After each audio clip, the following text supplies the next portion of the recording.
Chemical properties of alkynes. Number पहला है acidic nature of alkynes. Acetylene, formation of acetylides, salt होते हैं ये. और टेस्ट ऑफ एल्काइंस भी ये कह सकते हैं. पहला सोडियम के साथ यहाँ पे जब रिएक्शन होता है एसिलीन का, तो ये हाइड्रोजन एसिडिक होते हैं. जो ट्रिपल बॉन्ड वाले कार्बन एटम जो sp हाइब्रिडाइज हैं इनसे जुड़े होते हैं. सोडियम से पहला रिएक्शन आपने लिया, यहाँ पे लिक्विड अमोनिया में सोडियम को लेना है, हाइड्रोजन डिस्प्लेस हो जाएगा, एक सोडियम आ गया. दूसरी बार फिर रिएक्शन हुआ, यहाँ पे लिक्विड अमोनिया में सोडियम को रिएक्ट कराया तो एक और H रिप्लेस हो जाएगा. मोनोसोडियम एसिटिलाइट एंड डाइसोडियम एसिटिलाइट की फॉर्मेशन होती है, हाइड्रोजन बाई प्रोडक्ट है. Silver nitrate and ammonium hydroxide, जिसे टॉलेंस रिएजेंट भी बोलते हैं, या अमोनिकल सिल्वर नाइट्रेट भी कहा जाता है इसको. टॉलेंस रिएजेंट का एक नाम अमोनिकल सिल्वर नाइट्रेट भी होता है. तो यहाँ पे एसिलीन का रिएक्शन जब आप कराते हैं सिल्वर नाइट्रेट NH4OH से, तो यहाँ पे क्या होगा, 2H NO3 से कंबाइन करके 2 टाइम्स HNO3 बना देंगे. और सिल्वर जो है इस दोनों H को रिप्लेस करके सिल्वर एसिलाइड बना देगा. ये व्हाइट PPT होता है. जो यहाँ से H और NO3 निकला, HNO3, वो NH4OH से रिएक्ट कर जाएगा. अब एसिड और बेस रिएक्ट करेंगे तो क्या मिलेगा, salt, ammonium nitrate and water. So this can be used as a test for acetylene, क्योंकि टॉलेंस रिएजेंट के साथ या अमोनिकल सिल्वर नाइट्रेट के साथ ये आपका सिल्वर एसिलाइड का व्हाइट PPT देता है.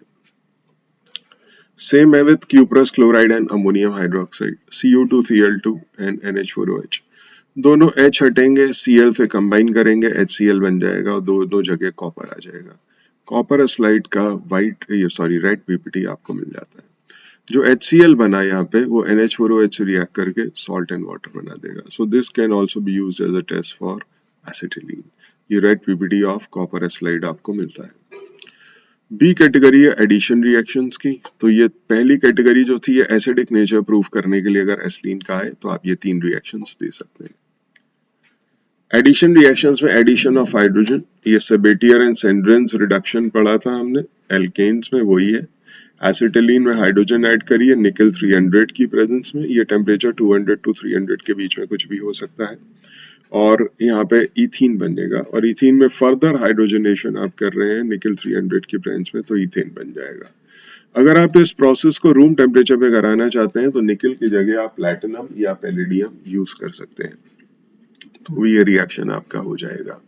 Hydrogenation means addition of hydrogen, addition of hydrogen means reduction. तो एसिटिलीन के रिडक्शन से आपको इथीन और इथेन मिलते हैं.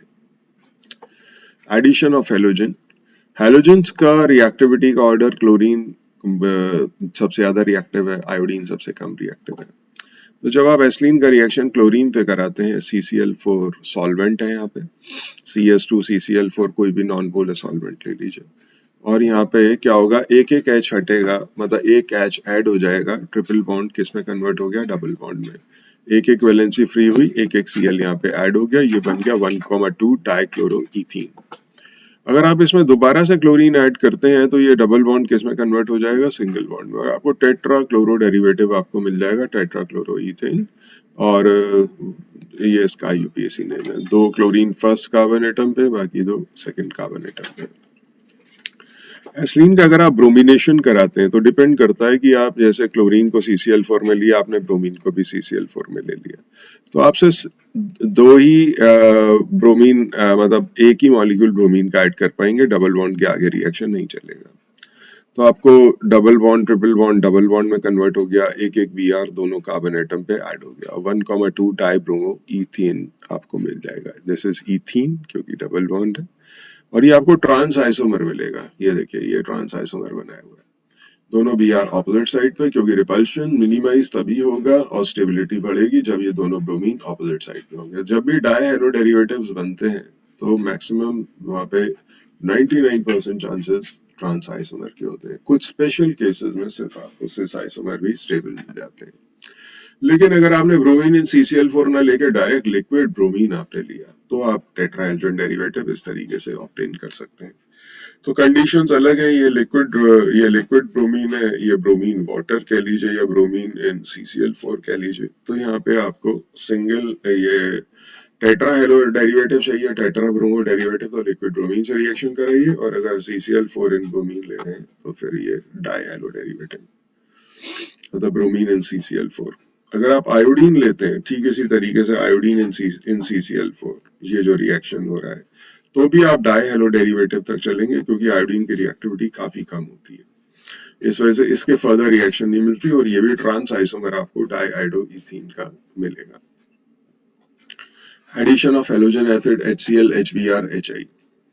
देखिए एसिटिलीन में जब आपने HCl ऐड किया तो ये सिमेट्रिकल एल्काइन है, यानी कि दोनों तरफ ट्रिपल बॉन्ड के कार्बन हाइड्रोजन बराबर है। तो यहाँ पे जब आपने ऐड किया तो ये आपको कहीं पे भी H कहीं पे भी Cl लगा दीजिए, विनाइल क्लोराइड मिल गया, बट अभी अनसिमेट्रिकल हो गया। डबल बॉन्ड के दोनों तरफ कार्बन हाइड्रोजन बराबर नहीं है, बल्कि यहाँ तो हेलोजन भी है।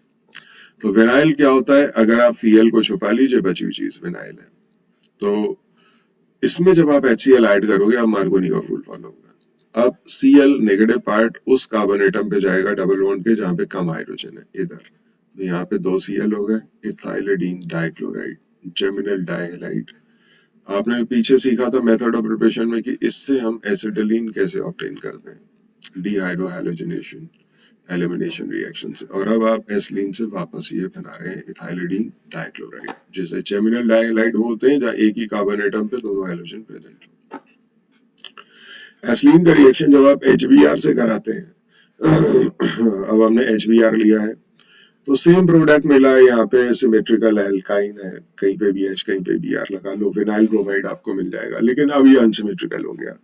बट अब मैं HBr ऐड कर रहा हूँ इन द प्रेजेंस ऑफ पेरोक्साइड, तो पेरोक्साइड की प्रेजेंस में जब मैं ऐड कर रहा हूँ तो नेगेटिव पार्ट इस कहाँ पे जाएगा, उस कार्बन एटम पे डबल बॉन्ड के जहाँ पे कम हाइड्रोजन है।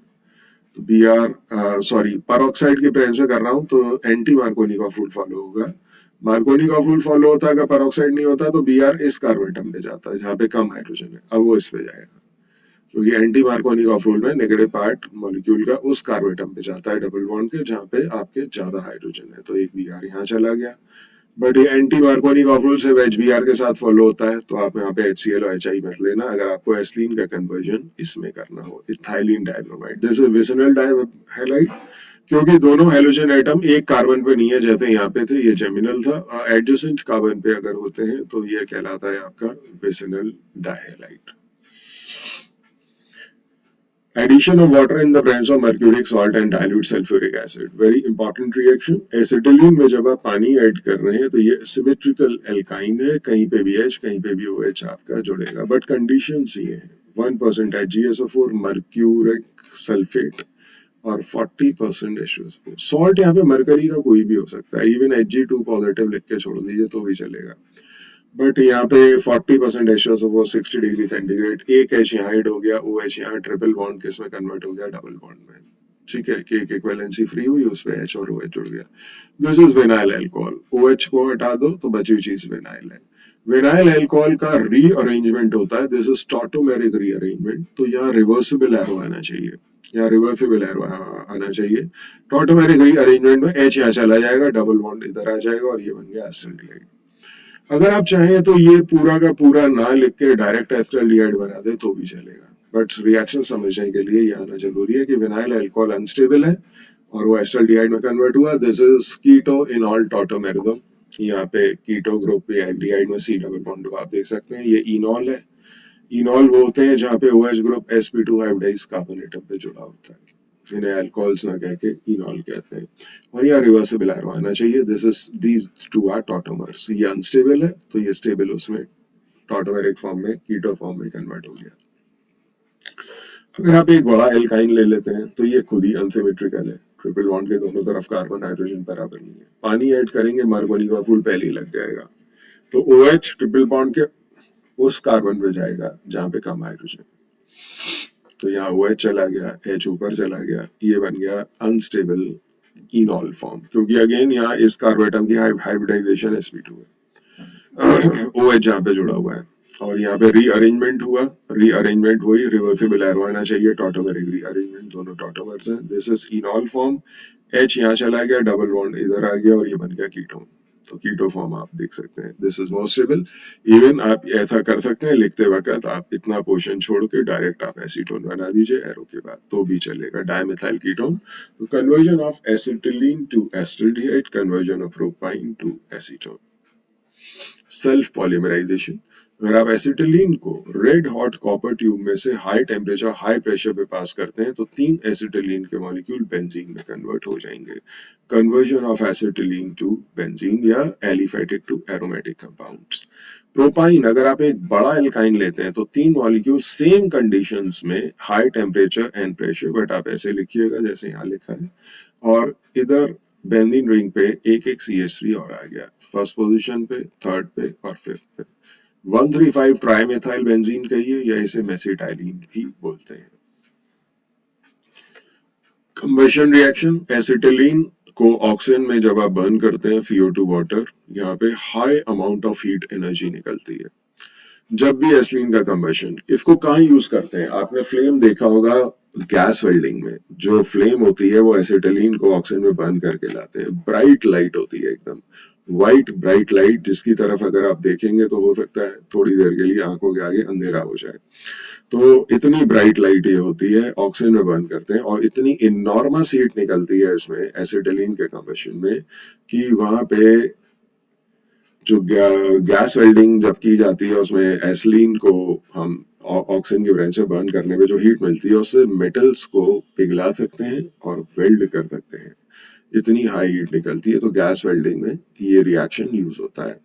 दूसरा, एसिटिलीन को जो पोर्ट्स होते हैं, हार्बर्स होते हैं, तो वहां पे लाइट हाउस में एसिटिलीन को बर्न किया जाता है ताकि तेज रोशनी चारों तरफ फैले। तो बहुत ब्लाइंडिंग व्हाइट लाइट आप कह सकते हैं, बिल्कुल आंखों को बिल्कुल आगे, फिर आप थोड़ी देर इस फ्लेम को देख लें तो हो सकता है कि थोड़ी देर के लिए आंखों के आगे अंधेरा छा जाए। तो ये दो एप्लीकेशन है इसकी, एक तो गैस वेल्डिंग और सेकंड नंबर पे आप यहाँ पे कह सकते हैं कि इसको लाइट हाउस में एसिटिलीन बर्न की जाती है, बिकॉज ब्राइट व्हाइट लाइट से बर्न करती है। तो इंडिकेशंस के लिए कि कहाँ पे लाइट हाउस है, हार्बर स्पॉट्स को लोकेट किया जाता है।